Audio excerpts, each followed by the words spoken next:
Welcome back to the Locked On Diamondbacks podcast, a part of the Locked On Podcast Network. Your team every day listening to who? Always charismatic host of this podcast, Millard Thomas. I'm a multimedia journalist and I'm a graphic designer. So please go check out my website, millardthomas24.myportfolio.com. On there, you can see all my latest work, from my packages to my articles to my photos and my graphic design. If you want to see more content by me, just follow me on Twitter at CreatorThomas24 for my personal account, or just look up Locked On Diamondbacks on both Twitter and Instagram for the podcast handle. And of course, thank you for making Locked On Diamondbacks your first listen every day. I would not be doing this podcast without you, the listener, sharing, subscribing, reviewing, doing all that so I could do this podcast for you. Thank you. But what are we talking about on today's pod? Well, I want to keep the Christmas theme going since it's the holiday season. So if you've ever heard of the 12 days of Christmas, we're doing the 12 D-backs of Christmas. I'm going through 12 Diamondbacks players and telling you the Christmas gift they're bringing this holiday season. I tried to go in order of importance by player to the team. I believed I tried my best. So if you don't agree with the order of these players, or you feel like there's a player that's on here that shouldn't be or be swapped out with someone else, you can just let me know on Twitter. But these are the 12 guys. I have the 12 D-backs of Christmas. So we're going to be talking about what gifts they're bringing this holiday season. But of course, we got to play that fancy ass intro. Intro drop.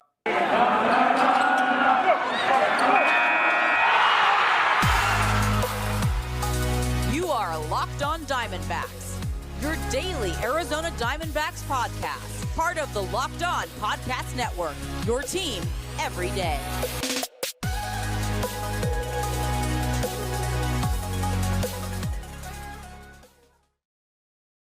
And in full honesty, I don't even know the full 12 days of Christmas song. I don't even know everything that's supposed to be brought over the 12 days. So this is just my variation of it. So we're starting off on the first day of Christmas. My true love gave to me. I believe that's how it goes. I really don't even know how the song goes. But on the first day of Christmas, what does Santa Hazen want to bring to me? Caleb Smith becoming a lefty specialist out the bullpen. That is the first gift coming to us, D-backs fans, this Christmas. Caleb Smith needs to be a lefty specialist out the bullpen. As a starter last season, I think Caleb Smith was downright terrible. Like Charles Barkley would say, terrible. 6.95 ERA. That wasn't a very good Charles Barkley impression. 6.95 ERA as a starter last season.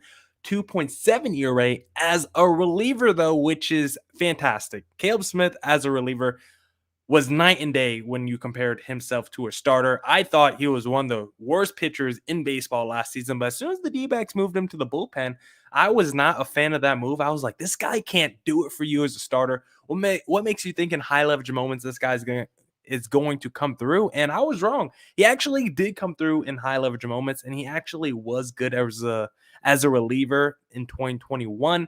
57 innings pitched as a starter, 14 home runs allowed, 40 walks allowed, a 1.596 whip, 10.3 strikeouts per nine, 830 OPS allowed. But as a reliever, 56.2 innings pitched. So he literally just got one more out recorded as a starter versus reliever. So this is a great comparison between to really show the differences between him as a starter and as a reliever. As a reliever, as I said, 56.2 innings pitched, 6 home runs to just 14, 23 walks to just 40, 9.4 strikeouts per nine to just 9.4 strikeouts per nine. So actually goes down his strikeouts per nine as a reliever, but still, you'll take that 615 OPS allowed, which is a lot better than that 830 OPS allowed. So basically his numbers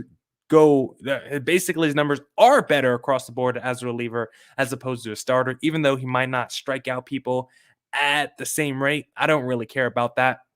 Innings 7 through 9, his ERA was a 2.79 and allowed a 5.78 OPS. Innings 1 through 5, his ERA was around a 5, so that just further illustrates why Caleb Smith needs to be coming out of the bullpen. His left on base percentage jumped from 65% to 82% when he goes from starter to reliever, and that hard hit percentage drops from 35% to like 28%. So all the numbers tell you Caleb Smith is a lot better as a pitcher when he's coming out that bullpen as opposed to starting for a D-backs game.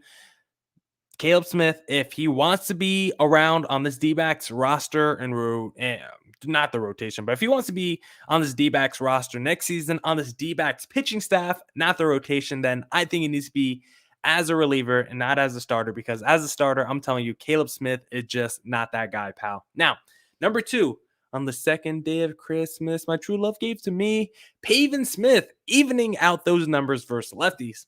I like Pavan Smith, but I'm not sure if that consistent over-the-fence power will ever come to Pavan, and it doesn't look like he'll be turning into an elite corner outfielder in the near future, but evening out his splits between righties and lefties will improve his offensive game a ton and will improve the lineup as a whole. Pavan Smith, I think, is a solid baseball player. I think there is a solid baseball player within a Pavan Smith, but it all starts with evening out his numbers. Some people would tell you it's the power for Pavan Smith or the defensive ability, want to get those two areas improved. And I would agree with that, but I think the most realistic area Pavan Smith can improve in the short term is just getting better against lefties. 607 OPS against lefties, 777 OPS against righties. WRC plus against lefties was 67. Average is 100. So he was below average against lefties with WRC plus, but 107 against righties. So slightly above average. Home run to fly ball ratio, 3.3% against lefties, 10.6% against righties. And that ground ball and fly ball percentage ticked upwards against righties, which suggests he gets a little bit more lift under the ball when going against the righties. I like Pavan Smith, but we have to be realistic about him. He's not probably going to live up to being a first-round pick back in 2017, but that doesn't mean he can't be a contributor to a good team, damn near a playoff team.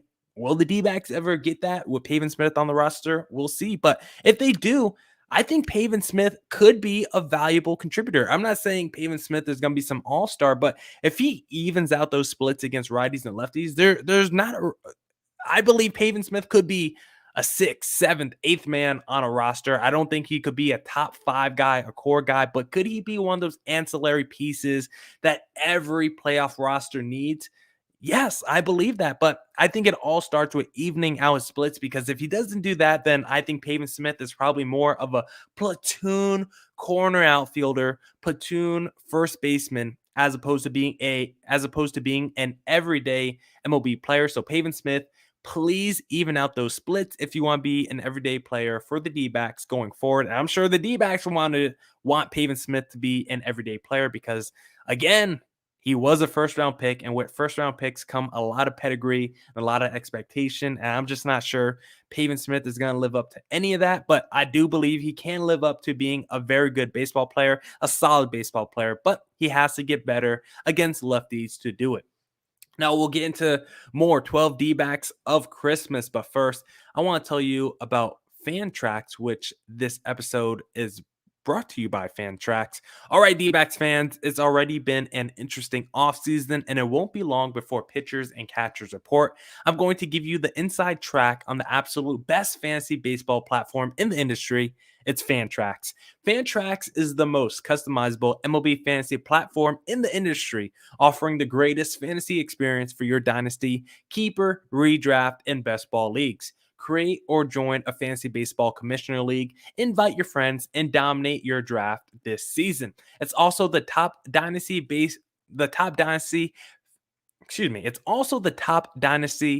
fantasy baseball platform in the industry. I don't know why I couldn't say dynasty and fantasy in the same sentence. Go deep with the ultimate keeper in dynasty leagues. Create a simple redraft league or even a customizable best ball league with up to 2,000 teams. Coming from another service, Fantrax can import any of your current leagues and customize if needed.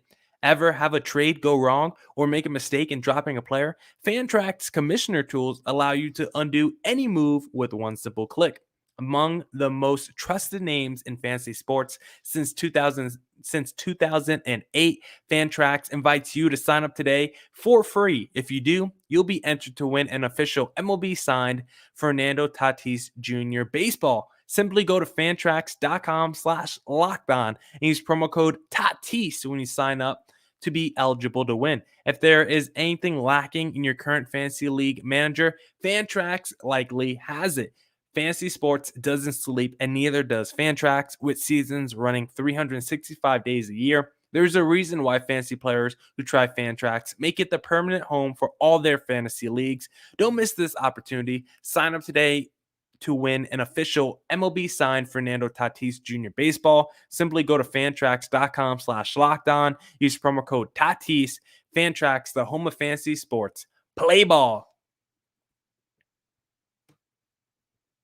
This episode is also brought to you by DirecTV Stream. Today, I want to tell you about a simple way to get all the entertainment you love without the hassle. DirecTV Stream brings your live TV and on-demand favorites together like never before, which means you can watch your favorite sports, movies, and shows all in one place. And the best part, there's no annual contract, so stop waiting and get your TV together with DirecTV Stream. You can learn more at directtv.com. That's directtv.com. All right. Let's get back into the pod and let's continue the 12 D-backs of Christmas. And next up on my list, for the third day of Christmas, my true love gave to me David Peralta, given his power back from 2018 and 2019. Wow, I thought that one was pretty fire, if I do say so myself. David Peralta had 30 bombs in 2018, and in 2019, he had 12 bombs, but he did do that in 99 games. But in 2021, only 8 home runs in 150 games. It's definitely the worst home run pace of his career, the worst home run percentage of his career. In 2018 and 2019, David Peralta had a launch angle above 6 degrees with an exit velocity above 90 miles an hour, but both of those dropped in 2021. His expected slugging percentage was above 400 during that time, which is 2018 and 2019. But in 2021, his expected slugging percentage only 344. His home run to fly ball ratio used to be around 19%, but around just 7% this past season. His hard hit percentage on balls in play used to be around 45%, but dropped to around 32% this past season. David Peralta was one of the better D-backs with runners in scoring position and high leverage moments in 2021. But if he could turn some of those singles into extra base hits and over the fencers, then all of a sudden, David Peralta isn't just moving a runner over or bringing home just one guy. All of a sudden, David Peralta is bringing home multiple dudes. This is a guy that's shown us that has showed us before in the past that he has the power, and it wasn't super long ago. 2018, 2019, that's not that long ago. He still has shown some power in other ways. I believe he led the National League in triples this past season, but outside of triples, we haven't really seen too many other extra base hits. We haven't seen the doubles as much as we wanted. We haven't seen as many home runs as much as we wanted. And the D-backs are a team that desperately need the power. They were at the bottom of the league in home runs last season. And I don't think David Peralta turning into a 25 home run guy is all of a sudden going to fix all the issues the D-backs had last season when it comes to power and the home run department. But it would help out tremendously in the lineup because all of a sudden those are going to be extra runs going on the board that we didn't have last year. I think the D-backs lost like 31 score games last year. Well, if David Peralta all of a sudden is going from 8 home runs to 20 home runs, and he's going from 15 doubles to 20 doubles, and just across the board, extra base hits are going up while his numbers with runners in scoring position and high leverage moments are staying the same, then all of a sudden the offense is going to be better. It's going to be a few more runs over the course of the year, which can lead to just a few more wins. I'm not saying if David Peralta was the 25 home run guy we saw in the past, the D-backs are a playoff team last season, but if he's the guy that we saw in 2018, 2019, and 2021, then maybe the D-backs are like the 28th worst team in baseball instead of the 30th worst team in baseball. So if we see that kind of progression from David Peralta, I think it would help this D-backs lineup out a lot. And also, it could help out David Peralta's value out a lot. Maybe he all of a sudden becomes a trade deadline candidate. I think he's already going to be that, but it's going to increase his value a ton if he could get back into that power department. So for the D-backs, from a lineup standpoint, from a trade standpoint, David Peralta needs to get that power up because it will just help this team in so many different ways. And then next up, On the fourth day of Christmas, my true love gave to me Josh Rojas with his hard contact numbers rising. Josh Rojas, my case, or the Christmas gift that he's bringing this offseason is very similar to a David Peralta. I want Josh Rojas to get those hard contact numbers up. His hard hit percentage on balls in play was 29% in 2021. That is flat out terrible. Again, Charles Barkley, terrible. Second worst ground ball percentage on the team behind a David Peralta. His 4.8% barrel percentage was second worst on the team behind a Nick Ahmed, who, guys, if you've never listened to this pod before, I've said multiple times, Nick Ahmed is not an offensive major leaguer. Defensively, he's one of the best in the game, but offensively, he probably shouldn't be on a major league roster. It's just hard to not keep him on a major league roster because he's one of the best defensive shortstops in baseball. But at this point, with the way the D-backs team looks, I think I would rather trade defense for offense. But either way, let's get back to Josh Rojas because his 8.4-degree launch angle was the second worst on the team to just David Peralta last season. And these are players with at least 250 plate appearances last season on the D-back squad. So just not anyone. It's not a Drew Ellis or Wyatt Mathewson. These are players who actually had a real opportunity on the D-backs last season. His 88-mile-an-hour exit velocity, I think could be a little better as well. Rojas definitely made strides as a player after not thinking he was a major leaguer when he first got to AZ, but his 11 home runs was actually kind of impressive considering his his 11 home runs was actually kind of impressive considering his hard contact rate numbers were near or worse than Pavan Smith in a lot of areas. So the difference between a Rojas and Pavan Smith, Rojas isn't affected when going against the same-sided dominant pitchers like a Pavan Smith. So if Rojas is a lefty going against left-handed pitchers, that really doesn't affect him that much like it would a Pavan Smith. If he can tap into some extra power, Rojas could be a real weapon next season, both righties and lefties, which will make him tough to keep him out of the lineup. So I want to see Josh Rojas as an everyday major leaguer. He basically was last season. For some reason, his numbers went crazy whenever he played right field. He batted like 359 with an OPS above 1,000 when he played right field. So he becomes a full-time right fielder for this D-backs team next season and can improve those hard contact rate numbers, then I think Rojas could be potentially one of the most important D-backs next season, one of the biggest X factors on this D-backs team next season, because I think there's a ceiling to a Josh Rojas that just isn't there with a Pavan Smith or some other players on this D-backs team. It's definitely not there with a guy like Josh Van Meter. So I think Rojas, I don't think he actually has like all-star level breakout potential in his future. I don't think he's that good, but could he be a more higher level player than a Pavan Smith, above average major leaguer? Then yes, I think Pavan Smith, his best case scenario is an average major leaguer, and it's probably as more realistically as a platoon player. But Josh Rojas, I could actually see him being a major leaguer, an everyday major leaguer on a team that makes it to the playoffs. So because of that, I do think his ceiling is higher than a guy like Pavan Smith. But to tap into that ceiling, I think he's going to need to get some of those power numbers up. So Josh Rojas, you're going to need to work on that this offseason, buddy. But let's continue with the rest of the 12 D-backs of Christmas. But before we do that, this episode is brought to you by Stance.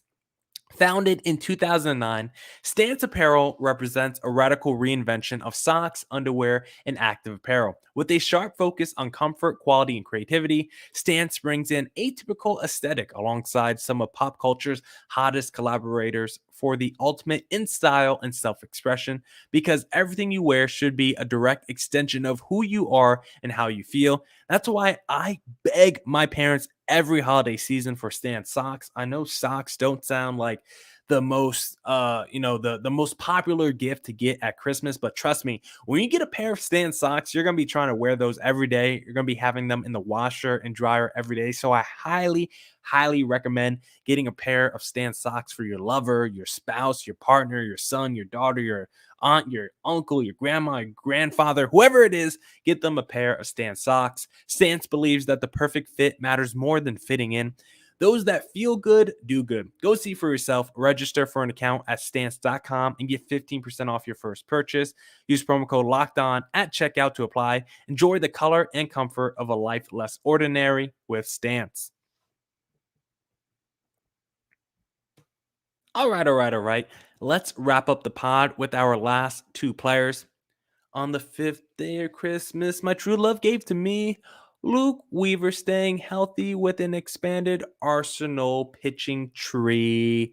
Yes, Luke Weaver, this is kind of a double gift from Luke Weaver. He really wants to come through this holiday season and spread the joy and love and just spread the holiday cheer, because Luke Weaver not only wants to expand his arsenal, but he also wants to be able to stay on the field consistently and not get hurt.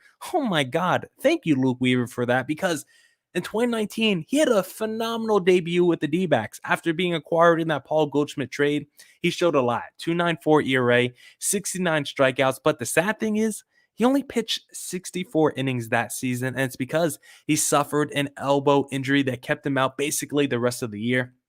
Then you fast forward to 2021, he bounced back a decent amount after the terrible showing he showed in 2020. But 2021, he had a 4.25 ERA, 4.42 FIP, 58 hits, 20 walks, and 62 strikeouts. So it was better than his 2020 season, but still, he only pitched 65 innings because of a rotator cuff strain. Luke Weaver needs to learn to stay healthy if the D-backs are ever going to be competitive, because they expect this guy to be potentially a frontline starter someday. And the healthiest we've seen from a Luke Weaver is the 2020 season, where he only had to make 12 starts, because of the pandemic, because of COVID. He didn't have to pitch a full season, and that might have been the best thing for his arm, but he looked terrible in 2020. 2021 and 2019, he looked a lot better than he did in 2020, but he wasn't able to stay healthy during those years. So I don't know how his year progresses. I don't know if he gets better as the season goes on. I don't know if hitters start to key in on Luke Weaver more as the season goes on. There's still so much I feel like I don't know about Luke Weaver, and it's because he just hasn't been on the field enough. So that's the first order of business with Luke Weaver. Figure out how to stay healthy. And then the second one is expanding that pitching arsenal, because his strikeouts per nine and strikeout percentage has steadily declined the last 3 seasons. His barrel percentage has been above 9% the last 2 years, after being below 6% the rest of his career previously to the 2 years prior. His hard hit percentage and exit velocity are all considerably higher since coming to Arizona. And all this could be due to the fact that he's become a more predictable pitcher the last few years. His pitching arsenal the last 3 years, just listen to this. In 2019, he threw his fastball around 52% of the time, changeup 25%, cutter 14%, and curveball 9%. In 2020, fastball ticked up to 54%, changeup 27%, cutter went down to 12%, and the curveball went down to 7%. But listen to 2021. That fastball up to 62%, changeup 30%, cutter 6%, and curveball 2%. He's basically thrown the fastball changeup over 90% of the time, which is just way too much. He used to throw the curveball early in his career when he first started out with St. Louis, he used to throw the curveball early in his career when he first started out with St. Louis, and he threw the cutter when he first got to AZ, but both of those pitches are pretty much non-existent now. Weaver is never going to develop into the guy that we wanted him to when we acquired him in that Paul Goldschmidt trade if he can't stay healthy on the field if he can't stay healthy on the field, then he won't develop. And if he is on the field and healthy, then he needs to develop more than just his fastball and changeup. So Luke Weaver, please get healthy and please work on your pitches. I know you were crushed in 2020 whenever you threw those cutters and curveballs, but guess what? You want those pitches to get better, then you have to work through your struggles and you have to make them work. If you're just putting them on the shelf, then guess what? Those pitchers are never going to get better, and position players are going to get better against that fastball. They're going to start to catch up to it. They're going to be expecting that changeup when you work off the fastball. So you got to be able to switch it up. You got to be able to keep these hitters on their toes. And if you're just throwing the fastball and changeup, then unfortunately, Luke Weaver, you're never going to turn into the frontline starter that we all hoped when we acquired you in that Paul Goldschmidt trade. And then the last gift coming to D-backs fans this winter. On the sixth day of Christmas, my true love gave to me Mark Melancon, stabilizing the back end of the bullpen. Yes, Melancon, he of course wasn't on the D-backs last season, but the gift he's bringing to us is the stabilization of the back end of the bullpen, because the D-backs were dead last in save percentage at 44% in the National League last season. They could not convert the few opportunities they had last year. He's coming off an all-star appearance. He's coming off the most saves in the National League at 39. And he also had a 2.23 ERA last season with a 3.36 FIP, a strikeout percentage at 22%, and a ground ball percentage at 56%, which is above league average, which is only 43.8%. His home run rate of 1.4% is less than half the 2.9% big league average. So his numbers, his traditional numbers across the board, are just phenomenal for Melancon. 197 197 average and 509 OPS allowed with runners in scoring position. Numbers get better in high leverage moments. 206 average and 609 OPS allowed in high leverage moments. Only 2 earned runs allowed, which is a 1.2 ERA. Over 15 innings pitched on 0 days of rest. You don't have to wait to put this guy in after you don't have to sit this guy on the bench for multiple days to let his arm strength to get up, or you don't have to worry about arm fatigue with this guy. This guy is ready to go almost every day of the week. 2021 was his lowest ERA since 2016, if we don't count the 2020 season. And you got to remember, he had Fernando Tatis behind him in 2021, so that probably hurt his ERA even more, because that's like 18 errors and terrible defense that Mark Melancon couldn't do anything about. His exit velocity allowed was only 86.4 miles per hour in 2021, the lowest since 2017. And his hard hit percentage of 36% isn't too bad either. The D-backs came into this offseason with bullpen, the biggest need, and they struck gold early by finding Mark Melancon. We are, of course, in a lockout now, but they already have a strong start to the offseason. So I want to see what else they can do, what other pitchers, relievers they're going to go after the CBA lockout. But bringing in Mark Melancon, stabilize the back end of the bullpen, is a great first step by Mike Hazen to solidify a problem that's been persisting for the last few years in this D-backs organization. Now, that's it for this edition of the Locked On Diamondbacks podcast. Thank you to everyone who tuned in to this edition of the Locked On Diamondbacks podcast. Come back tomorrow, because we're going to be doing part 2 with the 12 days, with the 12 D-backs of Christmas. Of course, thank you for making Locked On Diamondbacks your first listen every day. Go make Locked On Bets your second listen of the day with your boy Q and handicapping expert Lee Sterling. As always, stay safe and stay healthy out there. Deuces!